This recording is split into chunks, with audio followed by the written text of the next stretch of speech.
Hey everyone, welcome into week 2 of the Prep Baseball Wisconsin WIAA podcast. I'm Max Durst, and I'm here with my co-host David Go. David, how are you doing this morning? We're doing okay. A little bit of a tough week for baseball in Wisconsin, but we're looking for a better week next week. For sure, it indeed was. Weather ended up tampering most of the games this week and delaying, postponing, canceling, all of the above. But at the latter half of the week, we were able to get some action on Friday and Saturday, and we're excited to break it down here. So, David, we first wanted to start with really our upsets in the WIA Power 25 that we got. Could you break down some of what we saw this week? Sure, there were four big upsets over the weekend. Hartford beat number two Kettle Moraine 4-2 on Friday. Menominee Falls beat number 14 Homestead 2-1 on Saturday. Middleton beat number 11 Bayport 5-1 on Saturday, and Indian Trail beat Union Grove 7-2 also on Saturday. Let's start with the Hartford Kettle Moraine matchup. Braysenberg and Brandon Pohl on the mound for Hartford. What did you see out of the two of them? So really what we were kind of seeing last year and all throughout the summer. Brandon Pohl really came on as he was a sophomore last year and got some innings in relief and continued to do so, and he was very effective for them. The same could be said for Braysenberg, more as a starter. The Madison JC commit as a right-hander, they came out, really shut down Kettle Moraine throughout the entire game. They were trailing 1-0, but eventually overcame that, and that's how we saw them get to state last year in Hartford and just being resilient, not making too many mistakes, and then getting the offense when they need to. Yeah, the pitching was excellent. RJ Tomei, Carter Cutts, and Caden Romans all had big days. Um, those three are all guys who are really good players. Is this a year you expect to see them step up? I mean, it might be different. They're all in different classes. Tomei's a little older, Romans younger. But what do you see in those three guys? Yeah, for sure. Like that's their offensive core, and Caden Romans and Aiden Kolb, who hit the walk-off single the next day against Kelp-Moraine Lutheran, a really good Division II team. That's their young core that they're working with for their depth, and that's who they're looking to get production from. And then you throw RJ Tomei in the leadoff spot, consistent hitter, you know he's going to produce for you there. And then having Carter Cutts, like one of the top players in the 2025 class, Nebraska commit, bringing power, strength, whatever you need from the middle of their order. And that really rounds out their lineup and gives them some depth that has them as a team to watch right now, nearing the Power 25 for sure. I have to say, with all those guys, how are they just a team to watch? How are they not in the top 25? Right now, they're in a really good spot to make a move there, and obviously defeating Kel Moraine is big news for sure. But we were waiting on some of their real offensive pieces to emerge from that. We knew the pitching staff was going to be there, but that's where last year they got out to a slow start and they struggled a little bit.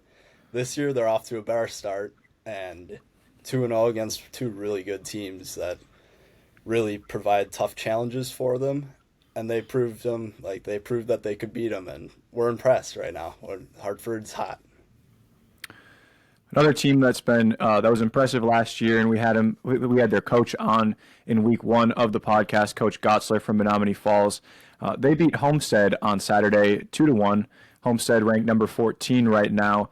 Had some good performances, and I actually reached out to Coach Gotzler. He told us a little bit more about the performances. Jaden Forbes and Cale Geiger combined to shut down the Homestead lineup.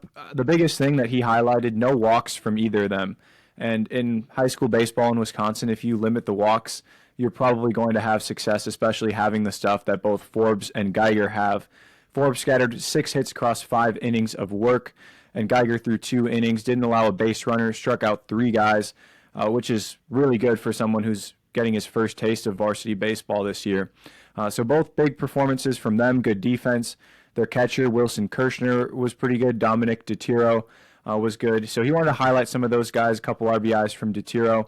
That ended up being the difference for Menominee Falls. But let's take a look at Forbes and Geiger. We talked about Geiger last week. Forbes is someone that we've gotten a look at before at showcases. What can you tell us about Forbes? Yeah, his spin rate and his bullpen really at the Green Bay preseason ID was impressive. It was consistent. He was throwing strikes, and that's what we saw against Homestead really, and saw in his film was the ability to get outs against really a deep lineup again and Coach Gotzler mentioned last week talking about depth and their grittiness as a team, as a unit, and I think that was on full display for them, for sure. Like, just being able to grind out a game. Again, they were down and then had to score 2 runs to take the lead and overcome a deficit. And they had to face a tough pitcher in Paul Nutzel, who's been up in the low 90s before in front of us, and he got off to a really good start. They got to him, got to their bullpen, and eventually took him down in a really just gritty win for one of the first upsets of the season. Mm-hmm. Another Saturday upset, Middleton over Bayport, 5-1. Bayport is always a great program. Middleton went to state last year, and they've started off well. What did you see in that game? Who were some of the key performers on the pitching or the hitting side for Middleton? Very similar to the Hartford squad that we just talked about. There's a lot of fundamentals and a lot of just not making mistakes, which makes it very hard to defeat a team when they just don't make mistakes in general. And Kevin Sheehan, a senior for them, that's what they use. The Cardinals are very senior heavy.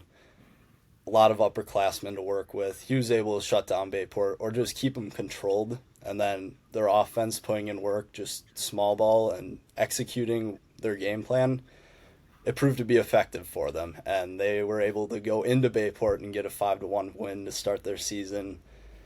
Coming off of 2023, where really they surprised people by making it to state. Mm-hmm. The last big upset of the day, Indian Trail beating Union Grove 7-2. Indian Trail scored a few runs early. What did you see in that game? Jack Zeller and Gage Finch were both good, but beyond them, who else was there that was someone you wanted to highlight?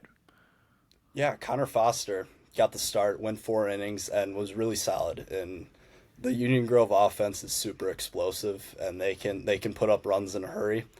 And he was able to limit them and then give Jack Zeller, former future gamer from last year, give him the chance to close out the final 3 innings for them. In addition to his prowess on offense and being able to produce, him and Gage Finch each providing 2 hits for Kenosha Indian Trail. And then they just continued to stack on runs, and Union Grove kind of went cold in that game just to start the season, early season. You can kind of see that, but Indian Trail took advantage of that, and they got the W. Yeah, so a lot of upsets over the weekend. Wasn't a lot of baseball, but there were a number of big games. Maybe the game of the week, one of the best matchups that we've seen. Our own Josh Fields from our Wisconsin staff went out to see this one, Germantown against Brookfield Central. Colton Semmelman is a guy who started for Brookfield Central that is someone we got to look at in the preseason, and he's a good lefty. Nick Heisel is another guy, righty from Germantown. So let's talk a little bit about the two of them. Big pitching matchup.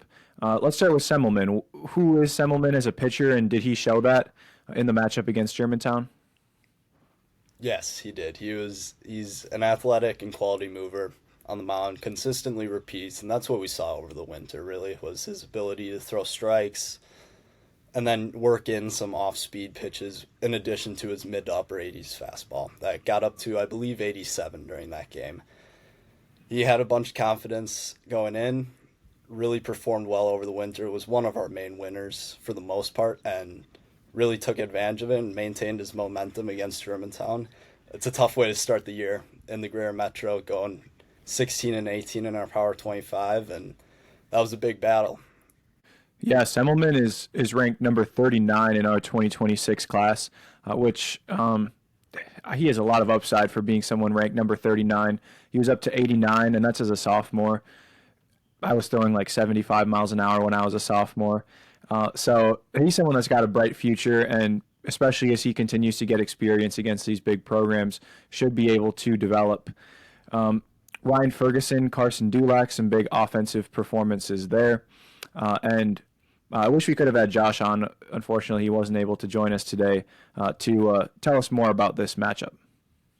Yeah, for sure. And Carter Gordon was another name that Josh was impressed by, and that really our staff was, just seeing that video and seeing pretty effortless playing catch, almost upper 80s fastball that got up to 90. He played first base all day. Temperature was dropping, and he was able to maintain his velocity and then just pretty much bring it on the mound in his relief outing, despite Germantown losing. he had command, gained swing and miss from the fastball, and was really effective for Germantown. He's got a very bright future, just as he's an athletic body despite being super physical and large pretty much for a freshman, and he's in a good spot right now for Germantown. Let's move on to some hot bats to highlight for the week. There were four guys that we thought stood out and deserved some recognition. Kellen Smith, 2025 from Altoona. Sam Abrahamson, a 2026 from Hudson. Cutler Schmidt, 2024 from West Bend East. And Garrett Bonk from your own Grafton. What is Grafton's nickname? Oh, Blackhawks. Grafton Blackhawks. Maybe I should know that. But he's a 2024 guy. So walk us through each of the performances, and you'll probably want to highlight Garrett Bonk a little bit more, maybe. But highlight a little bit about what each of them did this week. We're unbiased here at Prep Baseball Report, so Are we? no worries about that. But yeah, Kellen Smith really he's surprised as a bat, and we're talking about Altoona and their depth. They're ready to go. You know that they're going to bring it coming off of a state appearance in Division II last year. Kellen Smith hit 2 home runs against La Crosse Logan, which proved to be the difference for them in a 6-4 victory. They remain a team to watch up in northwest Wisconsin, and similar in that area, in that vicinity. Sam Abrahamson, another important sophomore. He got some time as a freshman for the Raiders. He went 3 for 4 right away, 3 runs scored, 3 RBIs for Hudson's win. Night game up in River Falls, playing against Superior. And then Cutler Schmidt and Mason Rell were two members of West Bend East. They really took on the week very strongly. They were 4-0. Schmidt went 8 for 14 in his first 4 games, 6 extra base hits, 6 RBIs, and 10 runs scored. Mason Rell ended the week hitting 700 with 3 extra base hits, 6 RBIs, 9 runs scored, and 6 walks with guys pitching around him, but he took advantage of strikes. And those are 2 mainstays in West Bend East lineup for sure. And then Garrett Bonk for Grafton, really impressed. They went 2-1 on the week, but he was 11 for 13, which comes out to an 846 batting average right now. 6 RBIs, 7 runs scored, and 4 doubles. He was 5 for 5 against Ozaki during the week, I believe on Friday, and has really taken advantage of some early time batting in the middle of the order for the Blackhawks. Did you ever have a week that you hit 846 for Grafton? No. No? Not even close. I tried my best, my very best there, but no, we came up a little short on that mark. But Okay. Garrett's off to a good start right now, and he's putting the work in the off season, and I'm happy that's paying off for him. And with that, we'll get to our interview with head coach of Eleva-Strum, CJ Christianson. CJ led the team to a 24-2 record in 2023, has a number of big-time seniors that are going to be playing at the next level. A lot of success in his program, so we wanted to bring on CJ to talk about his time as a coach there, and even dating back to his time as a player. Coach, how are you doing this morning? Good, good. Yeah, thanks for having me, guys. For sure. No, your work up at Eleva-Strum has been pretty remarkable, and we're excited to learn more about it. So, just wanted to start. How have the early weeks of practice been for you guys, and just being able to slightly get outside, but mostly indoor stuff? How's it been for you guys? Yeah, I mean, we've been indoors every day except for our first game, and then Friday, the day after our game, we practiced outside. But otherwise, we've been inside the whole time. Um, I mean, it's it's not ideal, but we make it work. It's smaller school, so not a whole lot of gym space or, no field houses, nothing like that. Just a small gym, drop down batting cage and go to work. So, but no, we made it work. We get a lot of swings in. Pitchers get work, but it's tough to do anything defensively. But a lot of other teams are in the same boat too. You come in this year, you've got some expectations, and you've had some success in recent years, but it's still a relatively new thing to have expectations for you guys. How do you handle expectations? I know WISports.net ranked you as the top team in D4. Is that something that's on your mind in the early goings? Yeah, I mean, I guess we kind of had expectations last year. We were ranked number 1 towards the end of the year, and we got beat, the game to go to state. So we know that ranking, it's nice. On the bubble with you guys too, and all divisions, which is awesome to see.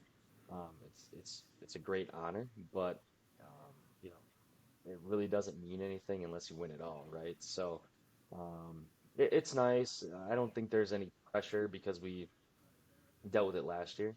If there was any pressure, it was the year before. So this year is just kind of go out and play. I mean, we know we're going to take some lumps. I mean, with our schedule and everything like that. So I mean, it is what it is. It's great if we're 5, 6, 10 not ranked. It doesn't really matter. Um, but it's nice to see for sure. Yeah, and then could you talk about really how big Eleva-Strum baseball has been in your life growing up? I know you were a part of their program in your high school days, and your dad was the former coach, from what I know. Yeah. So. Um, I'm actually from Mondovi, just down the road, 10 minutes. Graduated in 2011, and then hopped on staff when I was done playing college baseball. Hopped on staff with my dad. He took it over in 2013, I believe is what it was, 2014. The year before they had a JV team, is all it was, no varsity schedule.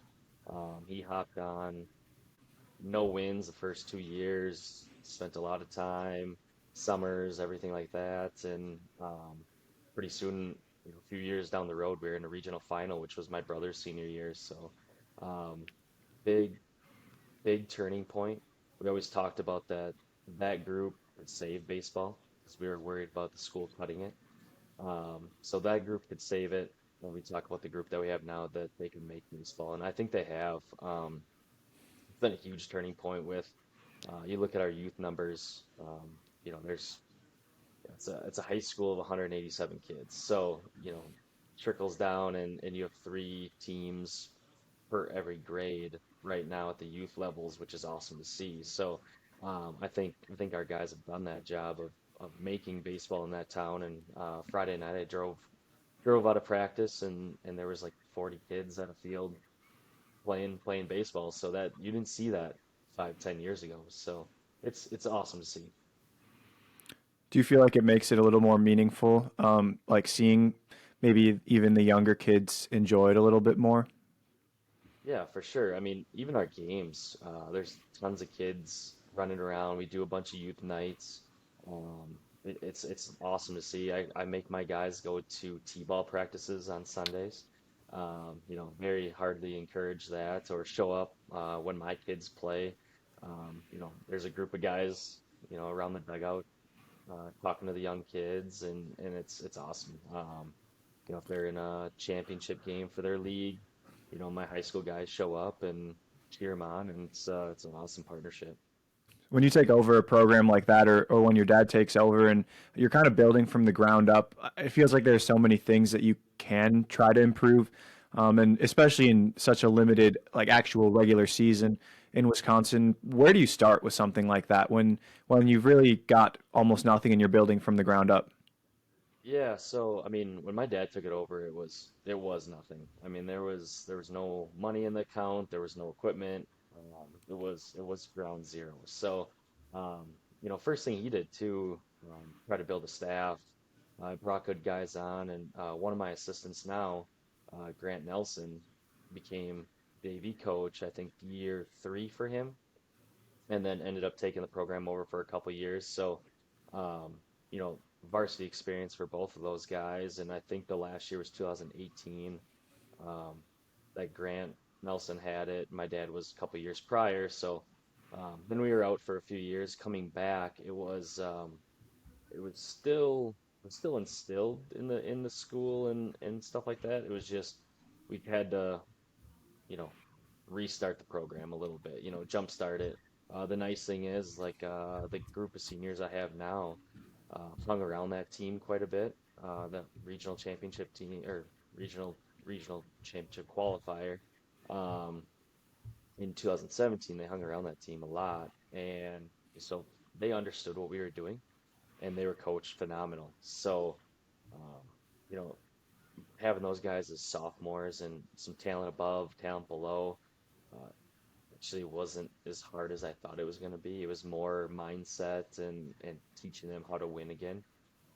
But first thing you do is build a good coaching staff, and we did that, and we still have that to today. So makes it a lot easier when you have good coaches around you.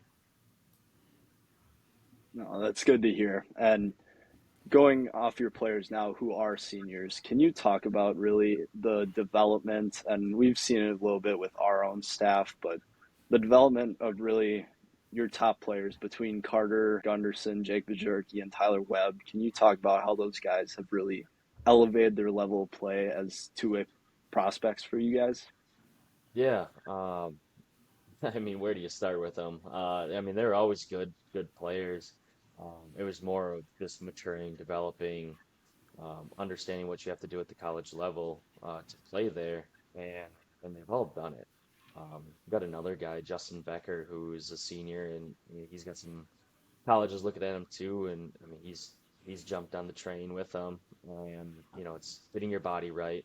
Um, I mean, we send these guys up to Momentum Baseball Academy in Altoona, and I mean they work with them. It's Dale Varsho that owns that, and Eau Claire Express. So I mean he's around pros all the time, right? And his nephew's in the pros, so he knows how to get these guys right better than I can. So send those guys to professionals, and if they buy in, which they have, they produce. So um, you know bigger, stronger, faster is the biggest thing for those guys, and they're still working at it. I mean, you guys have seen Carter. He's a pretty skinny kid, but he's working at it. He's bumping weight all the time, so that's nice to see. Even Tyler Webb. I mean, he was a guy that was pretty skinny as a sophomore. Um, he's jumped weight, and you could tell. I mean, velocity's been jumping, and you know, he has a good feel for all his pitches and what else. So same with Jake. I mean, Jake was a guy that um, lost a bunch of weight, redefined his body, and I mean took off. I mean, he was an all-state guy last year, so that was awesome to see that when they put the work in, they get success, and they've done it.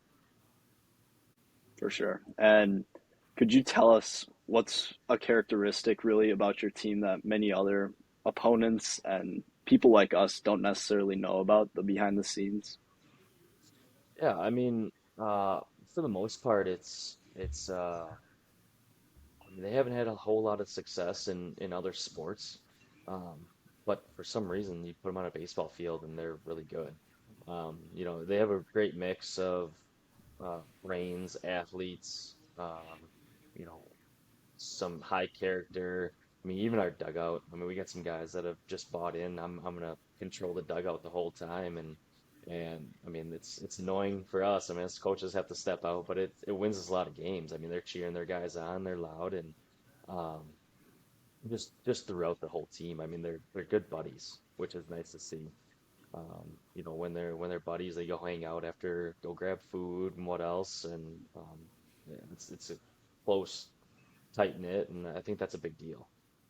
Having that senior leadership, what does that do for the younger guys? Obviously, you're very, I'm sure, eager to try to make a deep run this year, but I'm sure you also have some thoughts in the back of your mind about maybe next year and having guys step up. What is it like to have those seniors where maybe the current juniors or sophomores or even freshmen can learn from them to try to become the next Carter Gunderson or Jake Bajorki? Yeah, I mean, those guys have done a great job.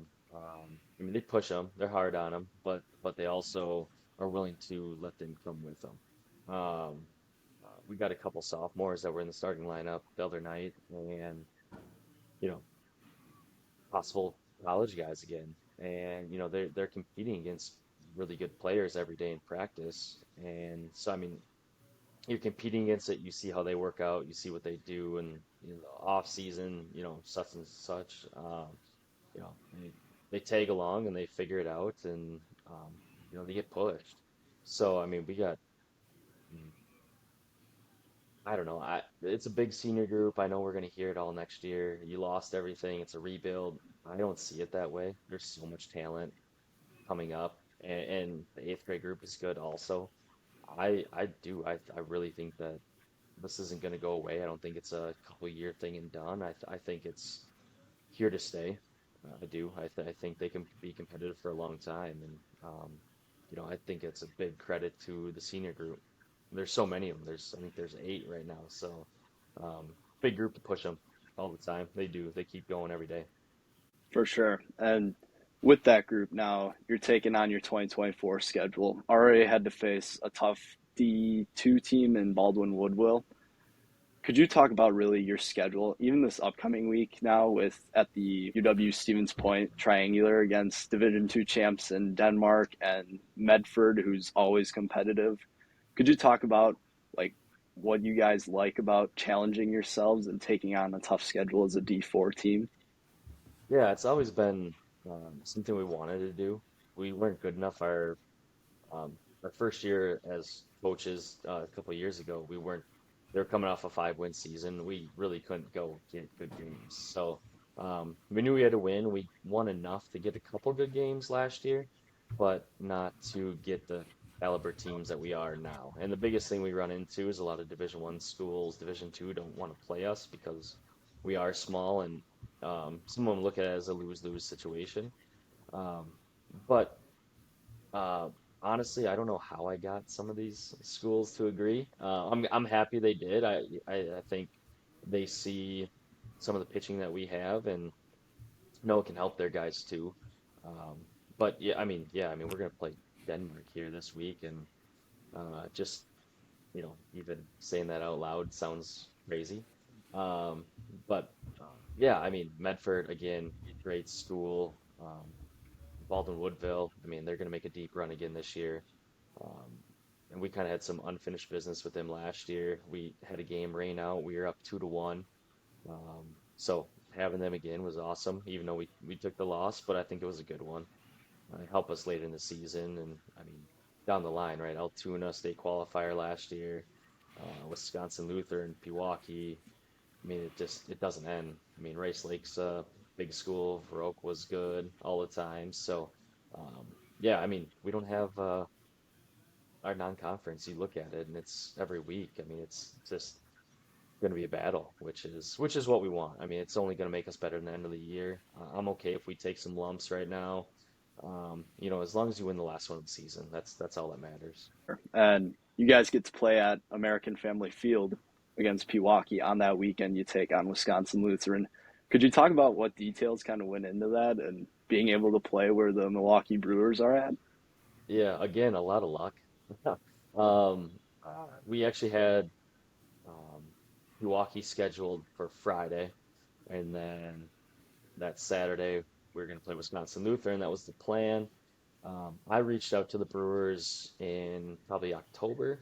And I didn't even know that they had high school games there, and I just took a shot, see what happens. Worst they could say was no, and um, I got something back a couple months later, and they said, "Hey, yeah, we got a couple dates. You got 2 days to make a decision. What do you like?" And it was the same weekend we were down there. So we flip-flopped Pewaukee the Sunday on Mother's Day, and we're going to play there at AmFam. And I mean, you're going to play a really good team in Pewaukee, great coach team. And on top of it, you're playing at AmFam, right? I mean, who doesn't want to do that? We have some, guys that are going to go play at the next level, so it's a great atmosphere for them to step in a ballpark like that. And we have a lot of guys that aren't going to play after high school, so it's something that they'll remember for the rest of their life. Even 50, 60 years old watching a Brewer game on TV and saying, I got to play there when I was in high school. So I think it's a great experience no matter what happens. You're going to see good teams that whole weekend, and I mean, kids that are ranked in the, top of the state and, some of the better kids in the country. So I think all in all, it's going to be a great weekend. Yeah, and then really coming down to the wire during the season, could you talk about what are some of the things you're going to have to see as a coach to believe that your team is ready to take that next step towards a state tournament appearance and get to that place up in Appleton and Fox City Stadium? Yeah, I thought we did a great job last year putting ourselves in the spot to do it. Got beat by a great Ithaca team who ended up going on to winning, and I mean, the rich baseball culture that they have is just unreal. So, it's one, I think it's learning how to win in a big game. Two, I mean, if you don't hit, you don't win, right? It's really tough. Makes it really tough. I have a lot of confidence in our pitchers. I think they've developed even more um, coming into this season. Um, but I mean, you got to hit, you got to field. I mean, you got to play a complete game. Um, it's baseball. Anything can happen, right? We saw that last year.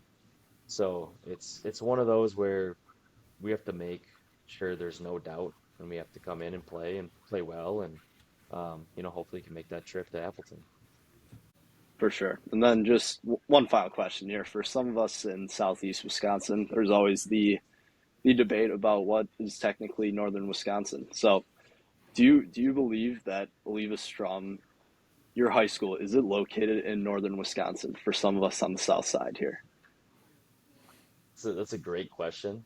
I would probably use Highway 29 as a great divider. So we're south of that just a tad, and so I'd say we're probably well, we're definitely in the middle, but I guess we're technically south side. But um, you know, if I was somebody in Madison, Milwaukee, I'm definitely thinking we're a northern team. Thanks, Coach Christianson, for joining us. Before we finish, we've got our games of the week. We had a lot of games of the week last week that mostly got canceled, but hopefully this week they will mostly actually be played. Monday, we've got three games that we're highlighting: De Pere versus Bayport, New Berlin Eisenhower against Arrowhead, and Hartford Union against Whitefish Bay. What's the game that you're going to be watching? I'll be following along with De Pere and Bayport. I'm excited for that one. That conference in the Fox River Classic, it's loaded, and we're going to be talking about those two teams and a couple more in that conference for the most part throughout the entirety of the season. And both top 15, top 12 matchup in the state, and they both have firepower. We're going to see their aces go at it between both teams, and it should be exciting. Yeah, and then later in the week, we've got Chippewa Falls playing River Falls. They'll be playing on both Tuesday and Thursday.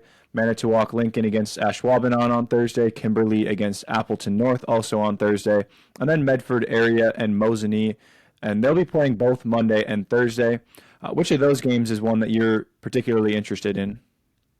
Yeah, the Medford and Mosinee game really does stand out. It's a Division II rivalry in the Great Northern Conference, and those two teams, they really battle every year. And really, the conference has come down to those two teams and whether or not they can really win this two-game series. Like, whoever comes out on top of this winds up being the conference champion in the past. And last year, they were able to split, and both teams come in really, really well prepared, and they have talent on each side. Mosinee is in our Power 25, and Medford is a team to watch.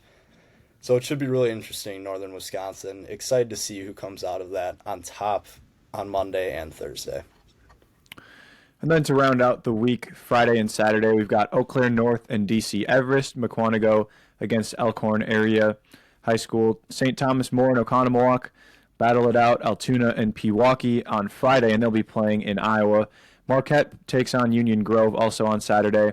And then the UW Stevens Point Triangular that we mentioned on the interview, Denmark, Eleva-Strum, and Medford will all be playing on Saturday. Yeah, so it'll be an interesting week for Medford. It'll test them a lot.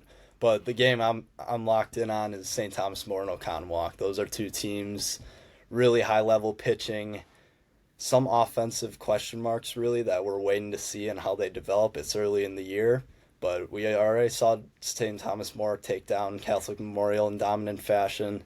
Oconomowoc was able to sneak by Watertown in a pretty dramatic win, I believe 4-3 earlier this past week, and that was against a really good Division I team. So those two battling out some high leverage arms that'll be ready to go on Friday night, and we're excited to see the results. Yeah, big games this week. This is kind of a defining week, I think, as teams get going with the schedule. Had the abbreviated week 2 weeks ago, and then not much happening this past week in terms of weather with game scheduling. So this week could be the first real big week we have of baseball and teams starting to get their seasons going now as we head into the second week of April. I agree, and with the upsets that we saw this past week, and really some of the hot bats that we talked about, I'm excited to see how those guys either maintain it and how these teams respond to losing early on. And it'll be an interesting time just to have a full schedule, a full week of games, and get the WIAA in action and ready and rolling.